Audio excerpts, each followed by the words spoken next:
Welcome to mummy மசாலாஸ். இன்றைக்கி நம்ம Andhra style chicken தம் பிரியாணி பார்க்க போகிறோம். அதுக்கு இன்க்ரீடியன்ட் ஃபஸ்ட்டு பார்த்துடலாம். 3 பெரிய சைஸ் தக்காளி எடுத்திருக்கேன். புதினாவும் கொத்தமல்லியும் நான் அரைச்சி எடுத்திருக்கேன். அப்புறம் வந்துட்டு பார்த்திங்கன்னா 4 பெரிய வெங்காயம் எடுத்திருக்கேன். அப்புறம் 4 பச்சை மிளகாய் எடுத்திருக்கேன். பச்சை மிளகா ஒரு மீடியம் சைஸில் 4 பச்சை மிளகாய் எடுத்திருக்கேன். பட்டை, லவங்கம், கிராம்பு, ஏலக்காய் இது எல்லாமே எடுத்திருக்கேன். பிரியாணி லீஃப் இது எல்லாமே எடுத்திருக்கேன். அப்புறம் நெய் எடுத்திருக்கேன். சிக்கன் வந்து 600 கிராம் நான் எடுத்திருக்கேன். இஞ்சி பூண்டு பேஸ்ட் அரைச்சி நான் சேர்த்துருக்கேன். அப்புறம் வந்துட்டு பார்த்திங்கன்னா தயிர், மஞ்சத்தூள், மிளகாய்த்தூள் வந்து பார்த்திங்கன்னா ஒரு 1.5 ஸ்பூன் எடுத்திருக்கேன். நார்மல் சில்லி பவுடர் தான், இது காஷ்மீரி சில்லி கிடையாது. பிரியாணி பவுடர் வந்தால் மெயின் உங்களுக்கு வந்து பார்த்திங்கன்னா பிரியாணி டீ. இந்த பிரியாணி பவுடர் வந்து பார்த்திங்கன்னா நம்ம ஹோம்மேடாக ப்ரிப்பேர் பண்ண பிரியாணி பவுடர்.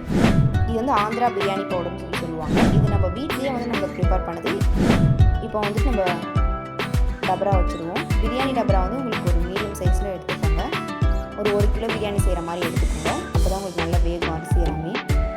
2 டேபிள் ஸ்பூன் நெய் விட்டுட்டு உங்களுக்கு தேவையான அளவுக்கு நான் ஆயில் சேர்த்துருக்கேன். ஆயில் சேர்த்ததுக்கப்புறம் எண்ணெய் கொஞ்சம் சூடானதுக்கப்புறம் நம்ம ஸ்பைசஸ் ஆட் பண்ணிக்க போகிறோம்.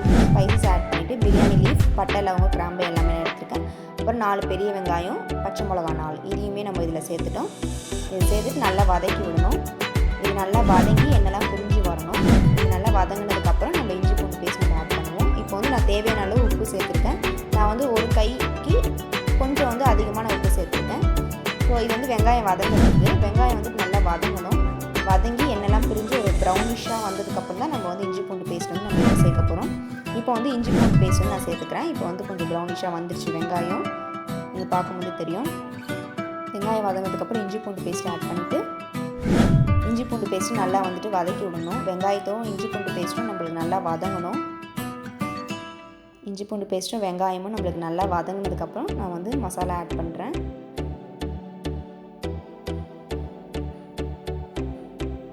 இஞ்சி பூண்டு பேஸ்ட்டும் வெங்காயமும் இப்போ உங்களுக்கு வெங்காயமும் இஞ்சி பூண்டு பேஸ்ட்டும் நம்ம வதங்கும் போது கொஞ்சம் லைட்டாக எண்ணெய் பிரிஞ்சு வர மாதிரி இருக்கும் நம்மளுக்கு. ஸோ இந்த ஸ்டேஜில் இருக்கும். இந்த ஸ்டேஜில் ஒரு 1/4 ஸ்பூன் மஞ்சத்தூள் ஆட் பண்ணிக்கிறேன். நான் எப்போவுமே நான்வெஜ் செய்யும்போது மஞ்சத்தூள் ஆட் பண்ணுவேன். ஸோ அதே மாதிரி பிரியாணிலையும் ஆட் பண்ணியிருக்கேன். அப்புறம் புதினாவும் கொத்தமல்லியும் அரைச்சி நான் இதில் சேர்த்துருக்கேன். இதை வந்துட்டு நம்ம அரைச்சி இதில் சேர்த்துப்போம். இந்த ஸ்டேஜ்லேயும் சேர்த்துட்டோம்னா அதோடைய பச்சை வாசனை நம்மளுக்கு இருக்காது. அதனால் அரைச்சி நான் சேர்த்துருக்கேன்.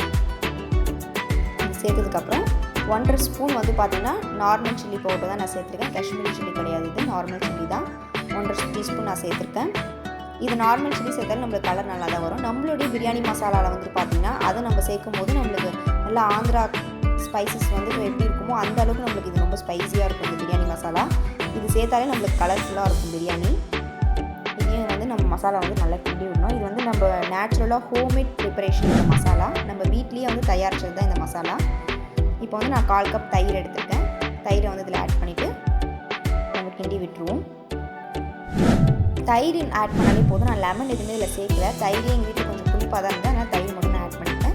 இப்போ எண்ணெய்லாம் பிரிஞ்சு வந்ததுக்கப்புறம் நான் தக்காளி வந்து ஆட் பண்ணிக்கிறேன்.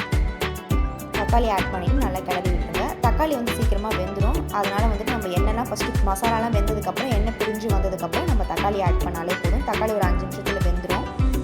அதனால் தக்காளி ஆட் பண்ணி நல்லா கிளறி விட்டுட்டு பிரியாணி செய்யும் போது இதெல்லாமே நல்லா கரெக்டாக கவனித்து செய்யுங்க. உங்களுக்கு பிரியாணி நல்லா வரும். இப்போ வந்து 5 மினிட்ஸ் அது வேகட்டும். அரிசி கழுவும் போது நல்லா பக்குவமாக கழுவி வச்சுக்கோங்க. ரொம்ப கை விட்டு கிளறாதீங்க. மேலோட்டமாக கிளறினாலே அரிசி நல்லாயிருக்கும். இப்போ உங்களுக்கு லேசாக அந்த எண்ணெய்லாம் பிரிஞ்சு வந்திருக்கு. இப்போ வந்து நான் சிக்கன் சேர்த்துக்கிறேன். சிக்கன் வந்து 600 கிராம் நான் இதில் சேர்த்துருக்கேன். சிக்கன் வேகிறதுக்கு மட்டும் நான் ஒரே ஒரு கிளாஸ் மட்டும் இப்போ தண்ணி ஆட் பண்ண போகிறேன். இந்த தண்ணி ஆட் பண்ணுறது எதுக்காகனா சிக்கனும் மசாலாவும் உங்களுக்கு ஒன்றோட ஒன்று வந்து பார்த்திங்கன்னா நல்லா வெந்து ஊறி வரும்போது தான் உங்களுக்கு சிக்கனில் வந்து அந்த டேஸ்ட் வந்து நல்லா இறங்கியிருக்கும், மசாலாவோடைய டேஸ்ட்டு. அதனால் நான் ஒரு கிளாஸ் மட்டும் தண்ணி ஆட் பண்ணியிருக்கேன். இதை வந்து ஜஸ்ட் ஒரு 5 மினிட்ஸ் நம்ம மூடி வைப்போம். இப்போ 5 மினிட்ஸ் ஆகிடுச்சு. இப்போ வந்து பாருங்கள் உங்களுக்கு லைட்டாக அது வந்து சிக்கன் கொஞ்சம் வெந்திருக்கு. இப்போ திருப்பி மூடி வச்சு 10 மினிட்ஸ் வேக விடுவோம். இப்போ வந்து பார்த்திங்கன்னா உங்களுக்கு நல்லா வெந்திருக்கு சிக்கன். இப்போ வந்து நம்ம வந்து தண்ணி ஆட் பண்ணி தண்ணியோட சிக்கனை நம்ம இப்போ கொதிக்க விடுவோம். நான் வந்து 4.5 கிளாஸ் அரிசிக்கு 9 கிளாஸ் தண்ணி எடுத்திருக்கேன். இப்போ அந்த தண்ணி ஃபுல்லாக நான் ஆட் பண்ணிட்டேன். சிக்கனையும் மசாலாவையும் நல்லா கொதிக்கட்டும். லேசாக கொத்தமல்லி தலை மட்டும் நான் இப்போ தூவிட்டேன். கொத்தமல்லி தலை தூவிட்டு நம்ம மூடி வச்சுட்டு நல்லா இந்த மசாலாவும் சிக்கனும் நல்லா கொதிச்சதுக்கப்புறம் நம்ம அரிசி ஆட் பண்ணலாம் இதில். அப்போ தான் நம்மளுக்கு வந்து பிரியாணி வந்து நல்லா ஃப்ளேவராக இருக்கும். இப்போ வந்துட்டு நம்ம அரிசி ஆட் பண்ணிக்கலாம். நல்லா கொதிக்குது பாருங்கள். இந்த மாதிரி எண்ணெய்லாம் பிரிஞ்சு வரணும் மசாலாவில். அரிசி ஆட் பண்ணிவிட்டு 1 ஸ்பூன் மட்டும் நான் நெய் ஆட் பண்ணியிருக்கேன். இந்த நெய் வந்து ஆட் பண்ணிங்கன்னா உங்களுக்கு நல்லாயிருக்கும் பிரியாணி டேஸ்ட்டாக. 1 ஸ்பூன் நெய் ஆட் பண்ணியிருக்கேன். இந்த நெய் ஆட் பண்ணிவிட்டு நம்ம வந்துட்டு இப்போ மூடி போட்டு சாப்பாடையும் சிக்கனையும் நல்லா கொதிக்கிற இதில் வந்து நம்ம இப்போ எடுத்துருக்கோம். இதை வந்துட்டு நம்ம மூடி போட்டு ஒரு 1/4 மணி நேரம் நம்ம இதை வேக விட போகிறோம். அரிசியும் சிக்கனும் ஒரே ஈக்குவல் லெவலுக்கு இப்போ வந்திருக்கு பாருங்கள். ஒரு 15 மினிட்ஸ் வேக விட்டாலும் ஈக்குவலாக நம்மளுக்கு வந்துடும். ஹை ஃப்ளேமில் வச்சு வேக விடணும். ஹை ஃப்ளேமில் வச்சுட்டு நம்ம ஈக்குவல் லெவலில் வந்திருக்கு பாருங்கள். 15 மினிட்ஸ் மட்டும் வேக விட்டால் போதும். ரொம்பலாம் கிளறக்கூடாது. லைஸாக அடியில் மட்டும் நம்ம திருப்பி விட்டுட்டா அது மட்டும் போதும். அந்த மசாலாலாம் எப்படி இருக்குது, தண்ணிலாம் எப்படி இருக்குன்னு பார்க்குறதுக்காக நான் லைஸாக இது பண்ணியிருக்கேன்.